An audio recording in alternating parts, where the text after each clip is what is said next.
Bonjour, je suis Alexia Ferrantelli. Tu écoutes l'épisode 21 de l'Audace d'être moi, le podcast qui te donne des clés pour t'accomplir. Si tu aimes ce podcast, la meilleure façon de le soutenir est de laisser un avis 5 étoiles sur iTunes. Aujourd'hui, on va parler des valeurs personnelles. Les valeurs personnelles, qu'est-ce que c'est ? Ce sont les principes qui guident nos vies. C'est un idéal à atteindre. C'est ce qu'on considère comme vrai, beau, bien.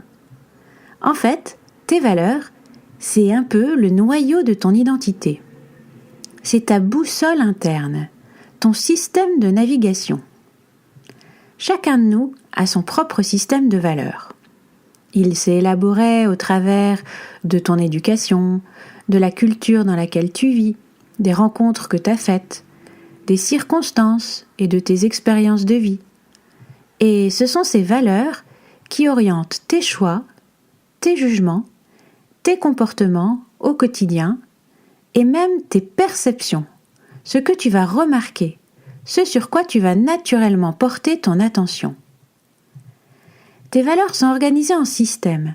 Elles sont reliées les unes aux autres et quand tu modifies l'importance que tu attaches à une valeur, ça modifie l'ensemble de ton système de navigation.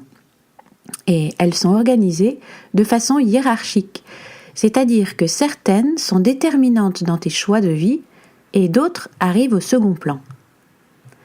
Certaines de tes valeurs peuvent parfois entrer en conflit, et dans ces cas-là, il y a comme un arbitrage à l'intérieur de toi.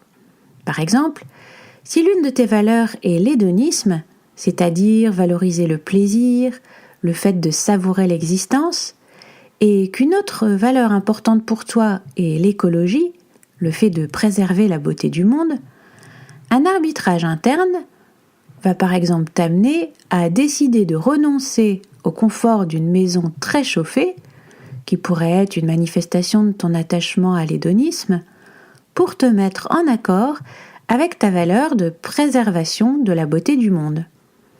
On a souvent tellement intériorisé nos valeurs qu'on les considère comme des vérités absolues. Ce processus d'internalisation des valeurs est tout à fait naturel et c'est plutôt une bonne chose. C'est ce qui permet à l'enfant d'intégrer les valeurs de sa famille et de la société dans laquelle il vit, qu'elles deviennent siennes, qu'il s'y adapte. Ça garantit une certaine continuité dans la société. Et même si on n'a pas forcément une conscience claire des valeurs qui nous animent, on y est souvent très attaché parce qu'il y a une charge émotionnelle et affective très importante. Si on prend nos valeurs pour des vérités absolues, ça peut nous amener à perdre de vue que l'autre ne met pas forcément sa priorité sur les mêmes valeurs que nous, pour orienter sa réflexion, dans sa vision de la vie, pour orienter ses choix, ses actes. C'est important d'être pleinement conscient qu'on n'a pas tous les mêmes valeurs, ni même les mêmes modalités d'application de ces valeurs. Et c'est important de considérer qu'il n'y a pas de valeurs meilleures que les autres. Elles colorent simplement nos personnalités différemment. Imagine quelqu'un qui a comme valeur dominante la tradition. Ça signifie qu'il accorde énormément d'importance au respect, à l'engagement, à l'acceptation des idées, des rituels, des coutumes véhiculés dans sa culture, sa famille ou sa religion. Il se caractérise par son humilité, son sens des responsabilités, son côté modéré, pondéré. Et imagine quelqu'un dont la valeur dominante est l'autonomie, c'est-à-dire quelqu'un qui tient énormément à l'indépendance de pensée et d'action, quelqu'un de libre, de curieux, de créatif, qui détermine lui-même ses buts. L'un n'est pas meilleur que l'autre en soi. Bon, si tu as toi-même une forte dominante tradition, tu auras peut-être tendance à penser que si, le premier est une bien meilleure personne. Et si tu as une forte dominante autonomie, tu t'es peut-être dit, bah oui, le second est beaucoup plus intéressant. On a comme ça souvent des affinités naturelles avec les gens qui sont animés par les valeurs similaires aux nôtres. Mais en tout cas, le monde a sans doute besoin de ces deux types de personnes pour être harmonieux. Si l'un et l'autre comprennent qu'ils ne regardent pas le monde avec les mêmes lunettes, ça peut les aider à lever quelques incompréhensions. En fait, ce qui peut être plus gênant pour toi-même, comme pour ton entourage, c'est l'excès dans une valeur. Par exemple, si tu mets la bienveillance au premier plan de tes valeurs, ça peut paraître vraiment super, parce que tu vas être quelqu'un de très soucieux de l'amélioration du bien-être des gens, tu seras sans doute quelqu'un d'indulgent, de loyal, aimant, qui viendra en aide aux autres, etc. Mais si tu tombes dans un excès, ça peut devenir une prison. Tu peux te mettre à ne pas savoir poser de limites, à refouler toute ta colère, à adopter une attitude de sauveur vis-à-vis des autres et à les infantiliser. Et paradoxalement, tu peux même juger très sévèrement tous ceux qui n'ont pas cette valeur-là comme valeur première. Peut-être qu'il t'arrive de traverser des périodes où tu ressens un malaise plus ou moins profond dont tu n'identifies pas bien l'origine. Ça peut venir d'un mal de valeur. Ça peut être lié par exemple à un hiatus entre ta vie et tes valeurs. Peut-être que tu as internalisé une nouvelle valeur, mais que tu ne la traduis pas encore en actes dans ta vie. Tu as peut-être besoin de la mettre en pratique par des actes concrets. Ou alors, tu as peut-être besoin de faire un nouvel arbitrage dans la hiérarchie de tes valeurs. Ça peut être un grand soulagement de prendre le temps d'amener ces sujets-là à ta conscience et de prendre de nouvelles décisions. Quand tu sais que tes valeurs guident tes décisions, quand tu sais que c'est ton système de navigation interne, ça vaut le coup de prendre le temps d'identifier clairement quelles sont tes valeurs. C'est une démarche pour mieux te connaître et pour t'aimer mieux. C'est une façon de renforcer tes bases, de clarifier le socle à partir duquel tu agis. Ça te permet de solidifier l'estime de toi en osant être toi. Ça renforce ton sentiment d'être en harmonie avec toi-même, d'être à ta place. Ça peut réduire pas mal de conflits internes inconscients, parce que tu comprendras beaucoup mieux quand tu sentiras une dissonance en toi. Tiens, ce malaise, il vient du fait que mes valeurs de sécurité, subvenir à mes besoins et à ceux de ma famille par exemple, et de respect entrent en conflit. Parce que je travaille dans cette entreprise pour nourrir ma famille, mais je suis choquée par le manque de respect de l'autre qu'il y a dans cette boîte. Ça vaut le coup d'identifier ça avec clarté et de prendre le temps de faire un choix conscient. Quel que soit le choix d'ailleurs. Ici, le choix pourrait très bien être « ma priorité, c'est de préserver la sécurité de ma famille, et donc, pour le moment, je continue à travailler dans cette entreprise. » La situation en apparence n'a pas changé, mais en fait, c'est déjà un grand soulagement parce que tu n'as plus l'impression de subir les choses, mais tu es maître de ta décision. Et tu sais que tu pourras faire un choix différent à un autre moment, quand les circonstances te le permettront, parce que tu sais qu'une de tes valeurs ne trouve pas vraiment sa place dans un aspect de ta vie. Tu peux aussi décider, toi, au sein de cette entreprise, d'agir conformément à ta valeur de respect de l'homme. Avoir une conscience claire de tes valeurs te permet d'arbitrer sereinement et en conscience, et pas en te conformant à ton pilote automatique ou en ayant une réaction impulsive disproportionnée. Ça peut aussi te permettre de traverser un inconfort provisoire, avec plus de force, parce que tu sais qu'il sert un objectif à plus long terme, qui correspond à tes valeurs. Ça facilite aussi énormément tes choix. Quand les valeurs que tu as choisi d'adopter sont bien claires pour toi, que tu les as conscientisées et adoptées délibérément, tu sais de façon beaucoup plus rapide et fluide, tiens, ça, oui, je le fais. Et ça, non, je le fais pas. Ça correspond pas à mes valeurs. Ça te permet de prioriser tes actions et aussi d'aller à l'essentiel. Ça te donne une vision claire de la contribution que tu veux apporter au monde. Comme on l'a vu dans l'épisode 19, le sens de la vie, c'est un peu à chacun de construire le sens qu'il veut donner à sa vie. Ce besoin de sentir que notre vie a un sens est un besoin humain que de plus en plus de gens ressentent. Peut-être que tu es de ceux qui ont envie de sentir, que tu contribues à enchanter le monde, que tu lui apportes ta petite pierre, à ta façon, là où t'es. Définir tes valeurs, c'est important pour déterminer quel sens tu veux donner à ta vie. Savoir clairement quelle personne tu as envie d'être et t'y employer, avoir le sentiment d'être aligné, ça crée en toi un profond sentiment de satisfaction. Pour toutes ces raisons, prendre le temps de clarifier tes valeurs est vraiment un joli cadeau à te faire.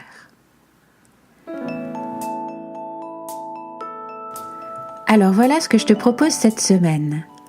Prends ton cahier et installe-toi en créant les conditions pour ne pas être interrompu pendant une demi-heure.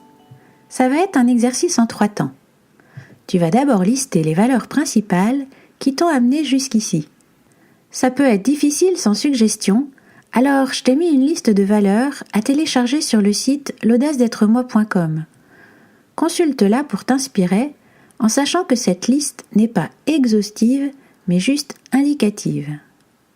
Pour identifier tes valeurs fondamentales, tu vas te remémorer les moments importants de ta vie et aussi les petites décisions que tu prends au quotidien. Quelles valeurs t'ont fait prendre telle décision plutôt que telle autre? Pense aussi aux événements importants de ta vie. Quelle valeur t'a amené à vivre cet événement de ta vie de cette façon-là? Tu peux aussi réfléchir aux personnes qui t'agacent ou qui te choquent. Certaines manquent peut-être d'une de tes valeurs prioritaires. Et tu vas comme ça déterminer les valeurs qui ont été les plus importantes pour toi jusqu'à ce jour. Alors oublie pas, il n'y a pas de valeur supérieure aux autres. Choisis vraiment les valeurs qui ont guidé tes actes, pas les valeurs que tu trouves les plus nobles ou qui sont tendance. Tu peux réfléchir d'où te viennent ces valeurs-là. À qui peux-tu être reconnaissant de te les avoir transmises? Ça, c'est le premier temps. Ensuite, dans un deuxième temps, tu vas regarder la liste de valeurs que tu as dressée et te poser la question. Est-ce que ce sont exactement ces valeurs-là que je décide d'adopter comme prioritaires pour moi cette année? Est-ce que j'ai envie d'en moduler certaines? Comment je veux les hiérarchiser? Est-ce qu'une nouvelle valeur n'est pas en train d'émerger dans ma vie? Est-ce que je veux lui donner plus de vie? Tu passes au crible chaque valeur que tu as listée. Cette valeur-là, qu'est-ce qu'elle est belle! Tu reconnais que tu l'as, qu'elle n'amène que de jolies choses dans ta vie. Tu la chéris et t'en es fier. Tu la revendiques comme tienne. Cette valeur-là qui t'a amené jusqu'ici, tu la remercies, mais t'as envie qu'elle passe un peu au second plan, pour faire vivre cette nouvelle valeur qui compte plus pour toi maintenant. T'as envie d'actualiser tes valeurs par rapport aux changements de circonstances dans ta vie, ou par rapport au changement du monde. T'as peut-être par exemple envie d'adopter des valeurs de simplicité, de frugalité ou de minimalisme, pour que ton mode de vie impacte moins la planète. Cette valeur-là, tu l'aimes, mais t'identifies qu'elle ne t'apporte pas que de bonnes choses dans ta vie. Quelle autre valeur importante aussi pour toi pourrait la tempérer? Ou alors, comment pourrais-tu la moduler différemment? Par exemple, cette valeur d'indulgence que tu as et qui est si belle, peut-être que tu veux préciser que tu décides d'appliquer à toi-même cette belle indulgence que t'accordes aux autres. Cette merveilleuse valeur d'hédonisme qui te fait savourer la vie avec gourmandise. Peut-être que tu veux l'équilibrer avec la persévérance pour aller au bout des projets qui t'enthousiasment. Cette valeur d'affirmation qui te permet d'exprimer si facilement ta vérité. Peut-être que tu veux y associer de l'écoute pour avoir des relations plus enrichissantes. Et tu dresses comme ça ta nouvelle liste de 5 valeurs en les classant par ordre de priorité. Et enfin, dans un troisième temps, ce que je te propose, c'est de prendre une feuille A4 et de mettre en intitulé « La boussole de mes valeurs ». Et tu rédiges un engagement solennel vis-à-vis de toi-même. Par exemple, moi, Alexia, Voici les valeurs que je décide d'adopter aujourd'hui. D'abord, l'amour de la vie, de moi et des autres. Et pour chaque valeur, tu précises en quelques mots ce que tu entends par là.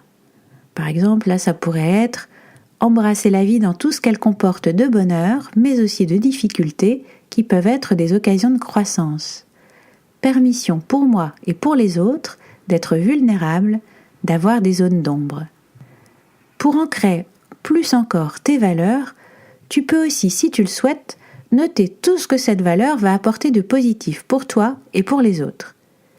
Et tu continues avec la valeur suivante. Et chaque matin, tu relis la boussole de tes valeurs et tu décides d'une action que tu peux faire dans la journée pour faire vivre l'une de tes valeurs principales que tu n'as pas encore vraiment intégrée.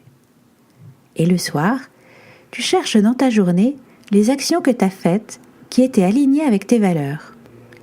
Tu ressentiras la profonde satisfaction de te rapprocher chaque jour de la personne que tu as décidé d'être. Et grâce à la plasticité cérébrale, dont on a déjà parlé dans les épisodes précédents, tu vas jour après jour intégrer cette nouvelle valeur qui créera de nouveaux automatismes délibérément choisis. Et surtout, n'hésite pas à revisiter régulièrement la boussole de tes valeurs. Reste ouvert. La vie est changeante. Tu changes. Tes valeurs ne doivent jamais devenir une prison dans laquelle tu t'enfermes, mais plutôt un socle solide et ouvert qui te permet d'aborder le monde avec confiance. Je te laisse avec cette citation célèbre de Gandhi. « Sois le changement que tu veux voir dans le monde. »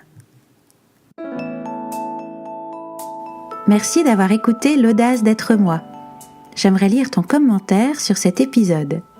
Dis-moi ce que tu en penses sur Facebook, LinkedIn, Instagram ou sur le site internet l'audace-d'être-moi.com, tout collé sans apostrophe. Je suis impatiente de te lire. Ce serait aussi génial si tu prenais un moment pour écrire un avis rapide sur iTunes. Pour toute question, commentaire ou sujet que tu aimerais que j'aborde dans un épisode, rendez-vous sur l'audace-d'être-moi.com. Abonne-toi avec l'application de ton choix pour recevoir ton épisode gratuit chaque vendredi. Et surtout, partage avec tes amis. À la semaine prochaine!